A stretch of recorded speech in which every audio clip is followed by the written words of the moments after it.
La actualidad, los protagonistas, el análisis y la información en Contacto Directo.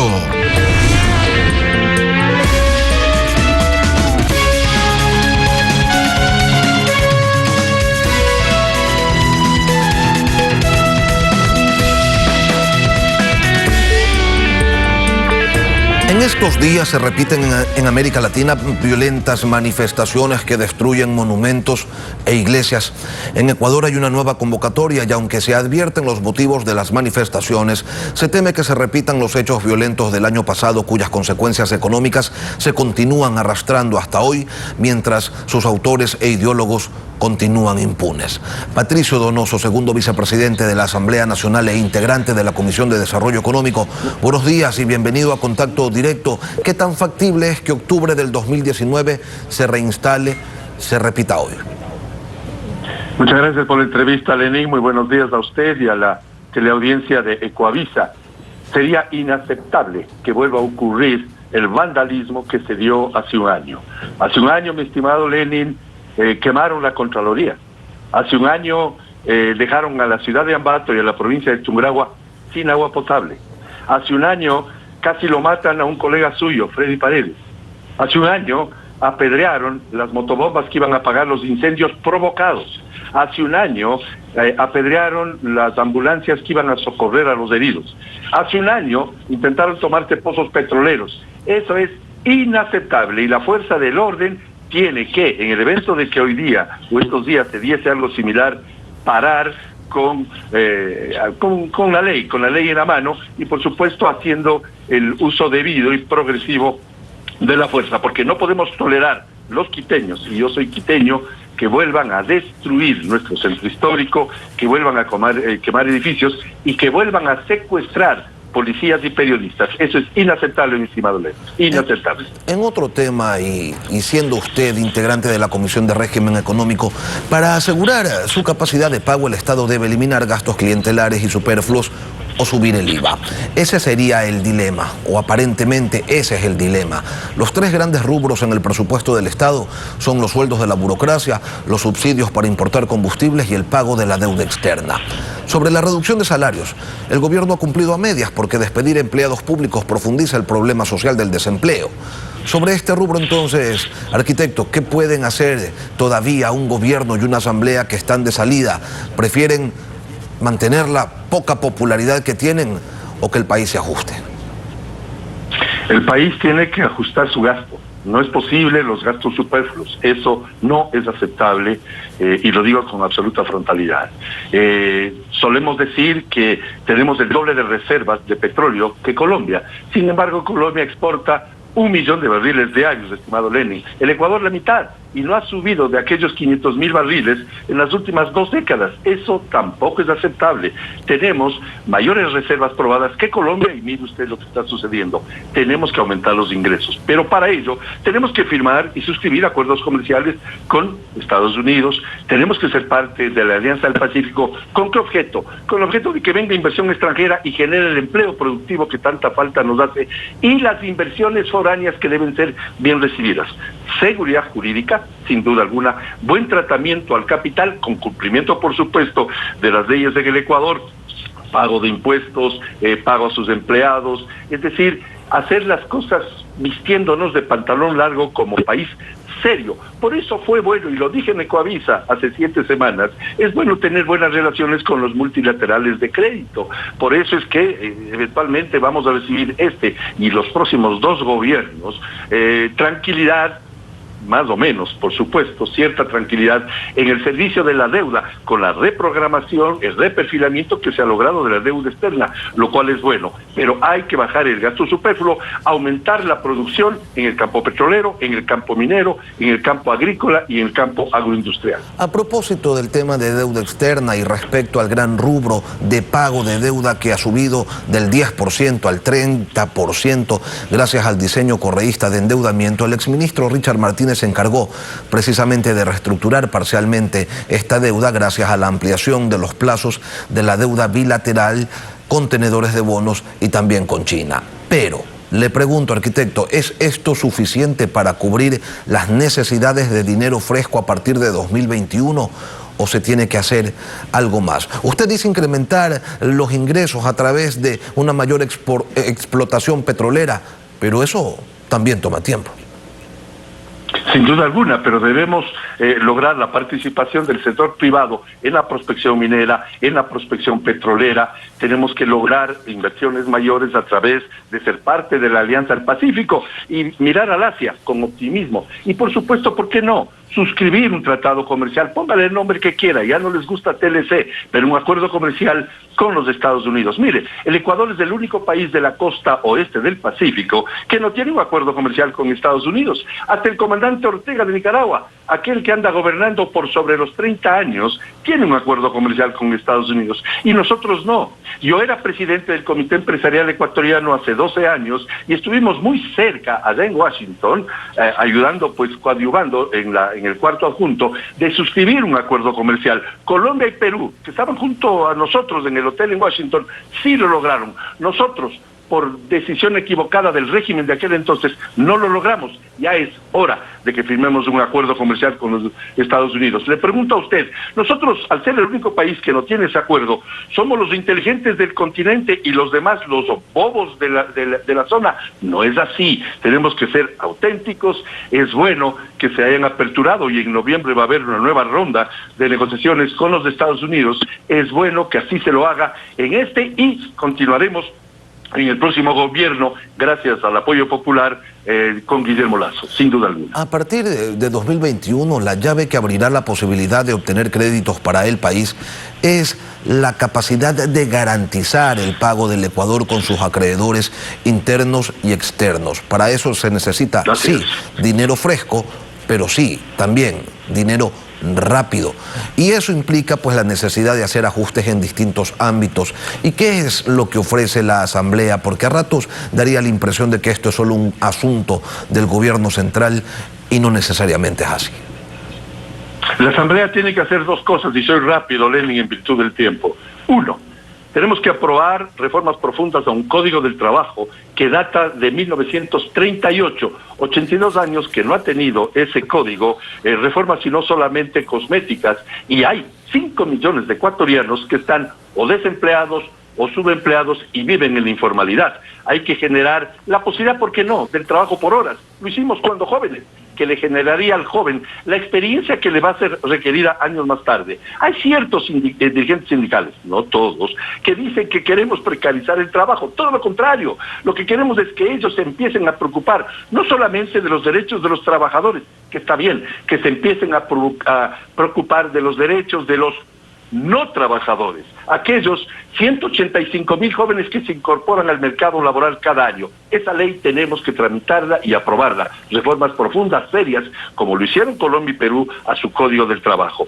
Segundo, tenemos sin duda alguna que aprobar la ley de extinción de dominio en persecución a la corrupción. No hay derecho, mi estimado Lenin, que los corruptos estén presos, estén fugados o sentenciados, pero no devuelvan lo robado. Para ello necesitamos una ley de extinción de dominio de aquellas propiedades compradas con plata mala vida. Y hay propiedades que no solamente están en el Ecuador, sino básicamente en el extranjero. Después de la aprobación de esta ley, que ya pasó el primer debate y nos aprestamos a su segundo debate, deberemos suscribir acuerdos con los restantes países del mundo para poder tomar mano de aquellos bienes adquiridos ilícitamente. No hay retroactividad en el proyecto que estamos tratando. Algunos piensan así equivocadamente. Debemos hacer que la vindicta pública, vale decir que la Fiscalía, persiga los delitos penales.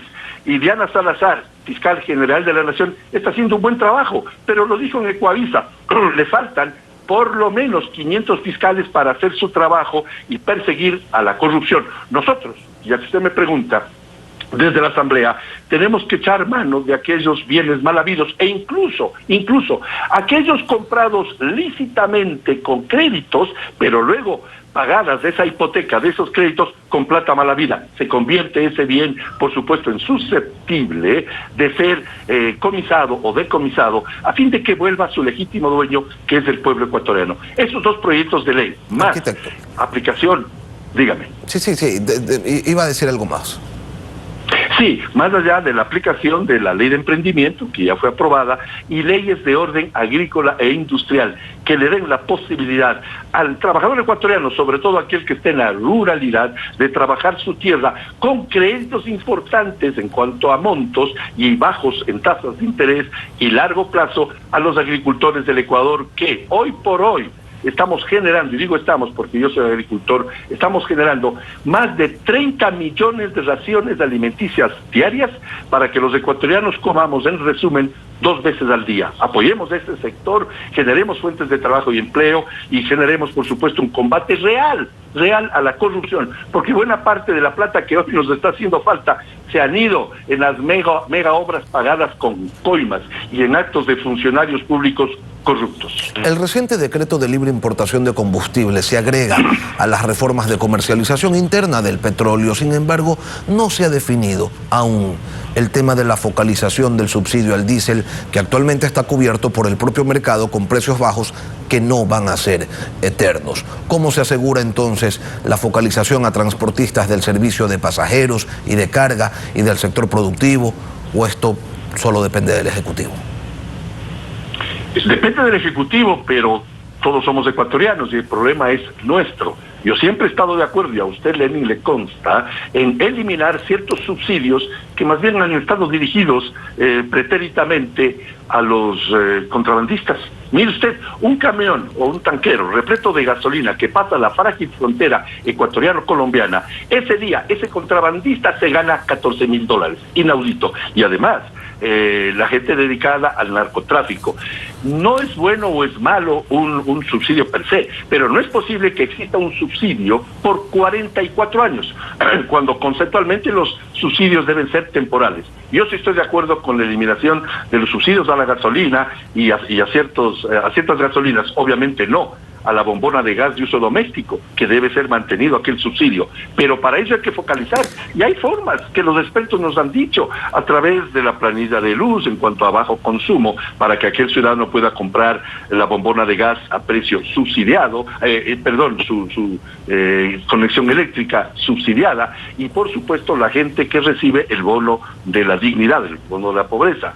Hay formas de focalizar, nos han hablado de esto más de 30 años, Lenin, pero falta la decisión de hacerlo. El gobierno tomó la decisión en octubre del año pasado a eliminar aquellos subsidios. Le faltó comunicación, pero intrínsecamente aquel acto de eliminación de los subsidios, sobre todo aquellos que benefician a contrabandistas y benefician al narcotráfico, son buenas decisiones, pero hay que implementarlas en forma inteligente, en forma tal que no provoquen los desmanes que se provocó en octubre del año pasado. Permítame volver sobre el tema de la deuda externa e interna. Las obligaciones hay que honrarlas, pero la necesidad de recursos para cubrir estas obligaciones hace que se apunte hacia vías rápidas, un fast track, ¿no? Y de allí que incluso el mismo Fondo Monetario Internacional plantea la posible necesidad de incrementar el IVA por ser el impuesto de mayor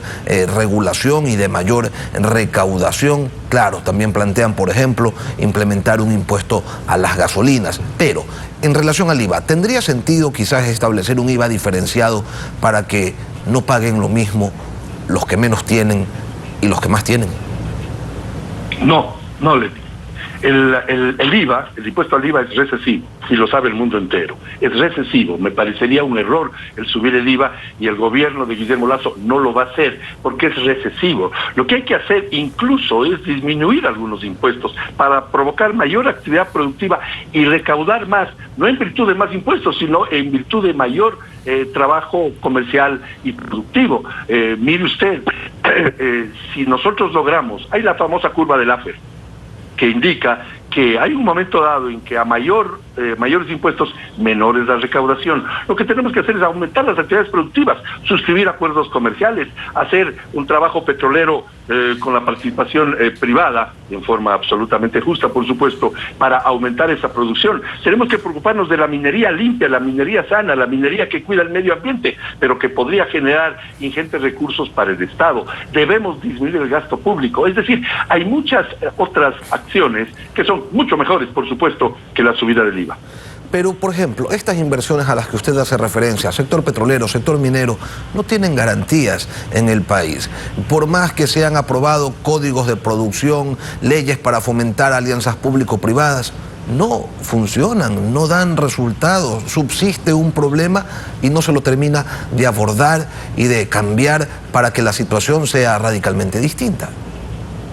Porque habían dos artículos perversos en la ley de minería que yo, con mi autoría, logré que con 132 votos en la Asamblea se aprobase derogar, echar al tacho de la basura dos artículos de la ley de minería que perversamente señalaban que las empresas extranjeras, por solo serlas, y las empresas estatales, por solo serlas, no tenían que pasar por procesos licitatorios.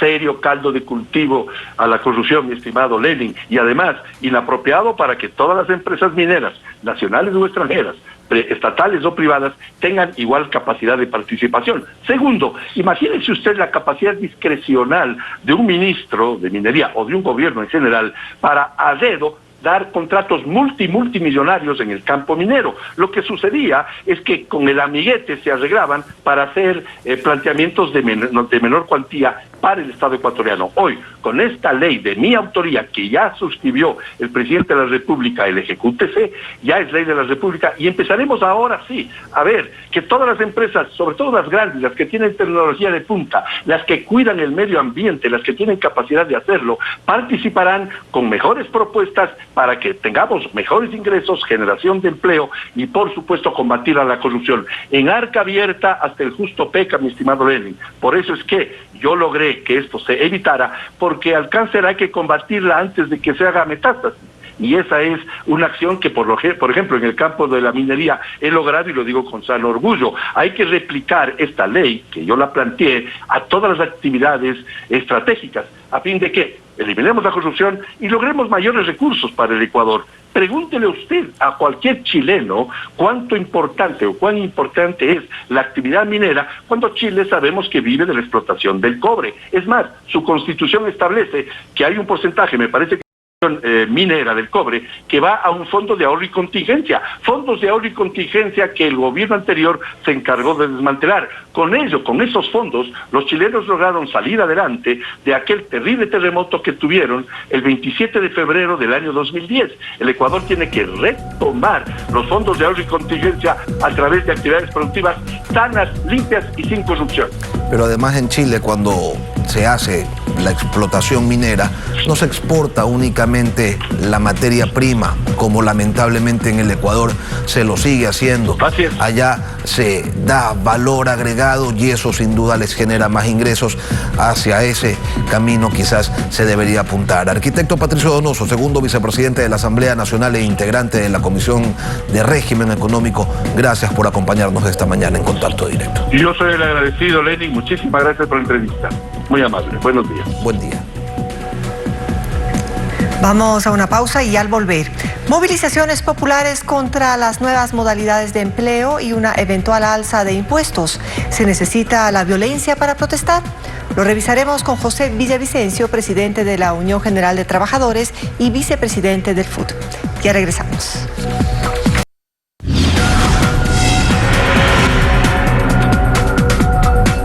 Los años 90 vieron a América Latina dominada por brotes de neoliberalismo y privatizaciones.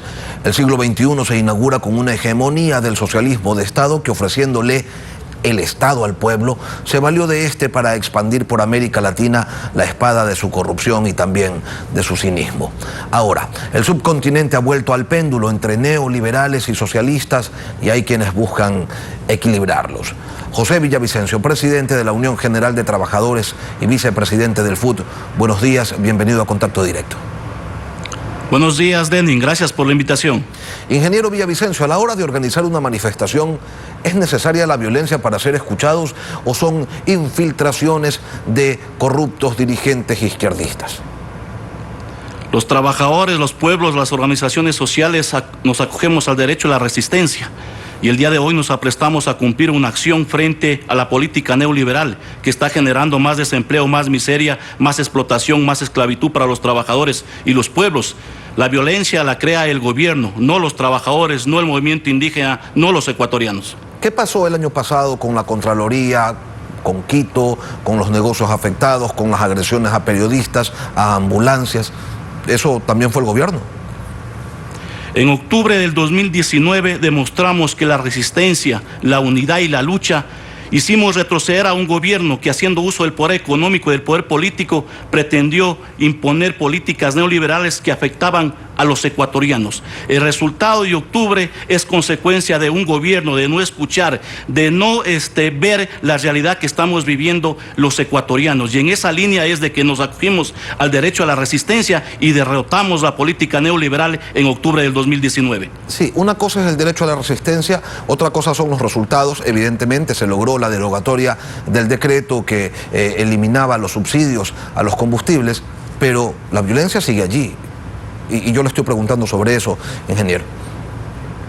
Todavía esperamos de que el gobierno se pronuncie sobre los infiltrados y sobre los actos de violencia, porque también el gobierno debe responder sobre la violación de los derechos humanos de los más de 10 fallecidos que existieron en nuestro país. Las autoridades competentes deberían determinar qué sucedió en la Contraloría, o acaso es dudoso lo que sucedió en la Contraloría, que hasta el momento no se pronuncian. Y entonces nosotros lo que hemos hecho es confrontar la política neoliberal y buscar mejores días para los ecuatorianos. Y entonces las autoridades competentes deberían pronunciarse qué mismo pasó en infiltrados y con quienes pretendieron cazar a río revuelto, infiltrados del gobierno actual y del gobierno corrupto del correísmo. Sin duda, sí, hacen falta muchas explicaciones. Tantas personas que perdieron, por ejemplo, uno de sus globos oculares, uno de sus ojos, tanto del lado de los manifestantes como del lado de la fuerza pública, y sobre aquello no hay mayor respuesta. Pero, continuando con la entrevista, ingeniero Villavicencio, el caso Odebrecht manchó de corrupción a nivel presidencial a una docena de países en las Américas. Sin embargo, la pandemia marcó un paréntesis en esta lucha contra la corrupción, y los dirigentes corruptos de cierta izquierda han terminado contraatacando pospandemia, valiéndose de la campaña electoral y también de las protestas sociales. Le pregunto, ¿en el Ecuador podría suceder lo mismo que en Colombia, que en Chile, donde la violencia callejera se ha terminado disfrazando de protesta social? En nuestro país, el gobierno actual, así como el anterior, deben seguir respondiendo a la justicia. Nosotros hemos saludado el papel fundamental que ha cumplido la Fiscalía, y se dio en días anteriores una sentencia histórica frente a quienes saquearon los recursos de los ecuatorianos. 10 años de haberse robado más de 70.000 millones de dólares.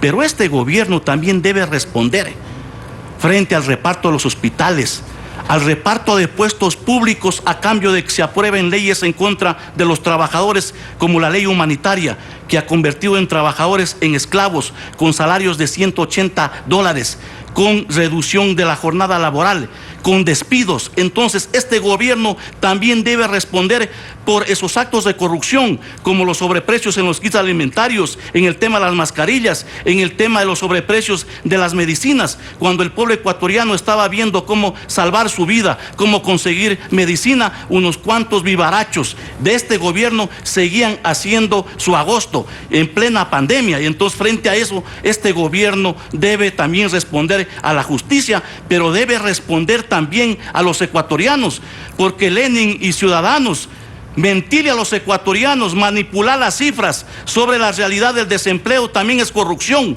Cuando los pronunciamientos anunciados por el gobierno se alejan de la realidad que vivimos los ecuatorianos. Los ecuatorianos a diario vivimos la falta de empleo. No hay hogar en nuestro país que un miembro de su familia haya perdido su fuente de empleo estable y por ende sus ingresos. Y por eso es de que el día de hoy salimos a las calles.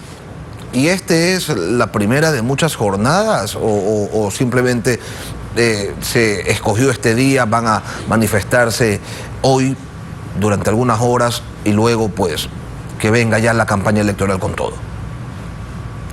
El pueblo ecuatoriano tiene claro por quién no debe votar en el 2021, mi estimado Lenin. Escuchando la anterior entrevista, se ve claramente quién busca seguir precarizando las condiciones de vida de los trabajadores a través del trabajo por horas. Nosotros decimos empleo sí, esclavitud no, porque el presidente Moreno debe entender, y los ecuatorianos, de que reducir los salarios, tener sobreexplotación laboral o tener una actividad que no es adecuada, no se garantiza un trabajo estable como establece la Constitución. Y por eso nosotros decimos, buscar el bien común es tener una estabilidad laboral, un derecho fundamental a la organización sindical y a la contratación colectiva. Necesitamos producción, pero el productor también necesita un consumidor, pero ese consumidor necesita salario digno, estabilidad, para generar demanda. Si hay demanda hay producción, y si hay producción hay empleo, así de sencillo. Pero no podemos aceptar de ninguna manera que porque hay 6.500.000 de la población económicamente activa es necesario el trabajo por horas. Entonces el pueblo ecuatoriano tiene claro por quién no debe votar en el 2021. Los trabajadores, el pueblo ecuatoriano tenemos una opción distinta, diferente, dominada a la minga por la vida.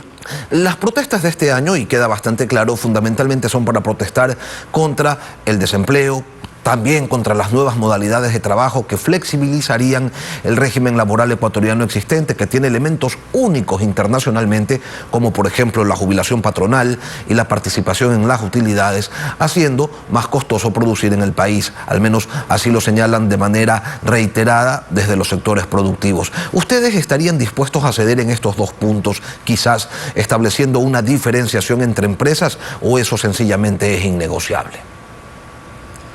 Lenin y ecuatorianos necesitamos combatir la política fondo monetarista, la política neoliberal, que se ha establecido en aprobar acuerdos ministeriales como el 1058, que se ha reducido los salarios a los maestros, a los servidores públicos, el acuerdo ministerial 124, que lo que han hecho es actualizar el 813 del famoso compra de renuncias voluntarias obligatorias, el cierre de las 7 empresas públicas, dejando la desocupación a más de 8.000 trabajadores, Correos del Ecuador, Yacha, y el tema de Estame, entre otras.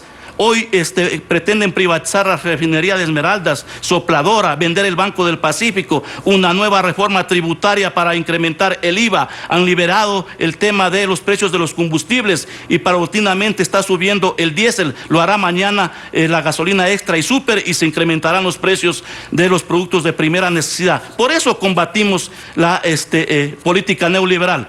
Política neoliberal de más endeudamiento, más sometimiento, más dependencia frente a más miseria, más pobreza, más explotación laboral en nuestro país. Nosotros hemos dicho claramente la predisposición de sentarnos a discutir un nuevo código orgánico integral en nuestro país. No reformas, no parches que busquen seguir menoscabando y violentando los derechos individuales y colectivos de los trabajadores. Resulta que en nuestro país hay 4 normas que hoy regulan las condiciones de empleador y trabajador: Código de Trabajo, la Ley de Justicia Laboral, la Ley de Optimización y Empleo Juvenil, y hoy la famosa Ley de la Esclavitud, disfrazada de la Ley Humanitaria. El pueblo ecuatoriano, los trabajadores, hemos planteado un nuevo Código Orgánico del Trabajo donde se piense y se actúe al trabajador como un ser humano, porque la Ley Humanitaria lo que ha hecho es convertir en mercancía al ser humano. El empleador puede decidir qué hora me trabajas y qué salario te voy a pagar. Entonces hay que pensar en el bien común, pensando en el ser humano. José Villavicencio, presidente de la Unión General de Trabajadores y vicepresidente del FUT, gracias por acompañarnos, por compartir aquí en Contacto Directo. Gracias a ustedes, buenos días. Un buen día, una pausa y volvemos. Concluimos aquí Contacto Directo. Gracias por su sintonía, Lenin. Que tengan todos un buen día en que es un día de protestas a las que todos tenemos derecho, sí, pero a protestar en paz.